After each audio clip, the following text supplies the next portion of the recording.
22 में total 99 case हुए थे जिसमें 8 लोग मरे थे। और हाँ, अभी देखिए इस बार मैंने कहा ना कि इस बार का अगर आंकड़ा साल का आप कंपेयर करिएगा तो 68 लोग तो केस हो गए थे जून तक ही, तो टोटल केस हो जाता है अभी तक 86 केस हो गया है। पिछली बार टोटल 99 हुआ था, अभी हमारे पास 1 महीना बाकी है, तो अभी तक टोटल केस हो चुका है हमारे पास 86। डेथ हुआ है 19 केस हुआ है। मई और जून में सबसे ज़्यादा घटनाएं घटी थी।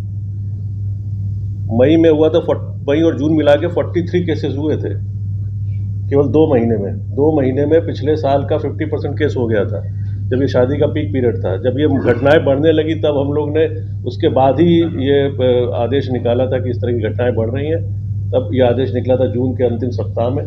मेरा कहने का पर्पज़ खाली ये था, 2 मतलब था कि जब से आदेश निकला है तो उस पर थोड़ा सा नियंत्रण हुआ है, लेकिन इस पर क्या एक्चुअल नियंत्रण है वो हम बता पाएंगे जब ये मेरा मैरिज सीजन निकलेगा।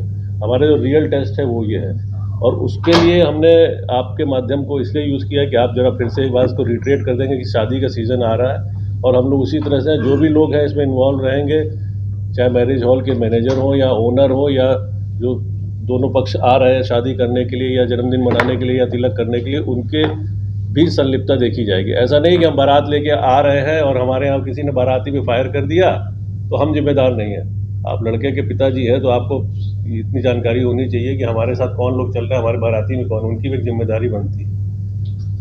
ये बात था कि लेटर भी कुछ लोगों को लिख के देना था। घोषणा पत्र है, घोषणा पत्र है, घोषणा पत्र का प्रारूप बना हुआ है, इस पर ये घोषणा पत्र भर के देंगे।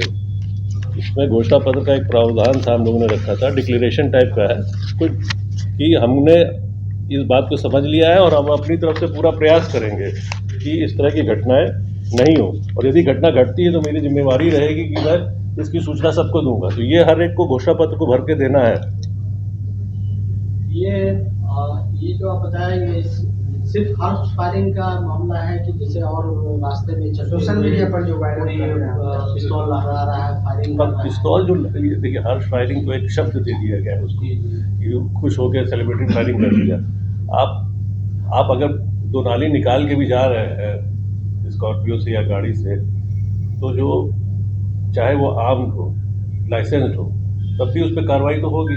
सेक्शन 20 में है आर्म्स एक्ट की कि यदि आप हथियार का इस तरह से प्रदर्शन कर रहे हैं जिसकी वहाँ पर ज़रूरत नहीं है, अब मान लीजिए आपके घर में किसी ने अटैक किया, आपके पास लाइसेंस हथियार, तब तो आप उसको यूज़ करेंगे। लेकिन अब आप लेके जा रहे हैं और दूसरे को डरा धमका रहे हैं या इस तरह का वातावरण, वहाँ पर ऐसा तो नहीं है रोड में कोई मारपीट हो रही है, तो वैसी स्थिति में सेक्शन 22 इसमें सेक्शन 20 अट्रैक्ट होता है आर्म्स एक्ट का। इसमें आर्म्स का प्रदर्शन भी दंडनीय अपराध है। तो ये इसमें जो केसेस आप बताए अभी उसमें वो वाले केसेस भी वो केसेस नहीं, अभी तो अपना डेटा हॉर्स कैरी कर सकते हैं, लहराना दिखाना नहीं। देखिए कैरी करना ये बड़ा एक थिन लाइन ऑफ डिफरेंस रहता है ना। कैरी करना एक होता है सलीके से कैरी करना, एक होता है कि जबरदस्ती लहराना या शीशे से बाहर निकाल लेना, या लोग ऐसे ऐसे लहराते रहते हैं। भय का वातावरण। मेरे पास अगर हथियार है, मेरे को जान का खतरा है, तो हम उसको लेके चलेंगे छुपा के। ऐसे लहराने की तो हमको जरूरत है नहीं। जैसे वो एक बीच में उदाहरण आया था, एक विधायक साहब ने अस्पताल में लहराया था, इस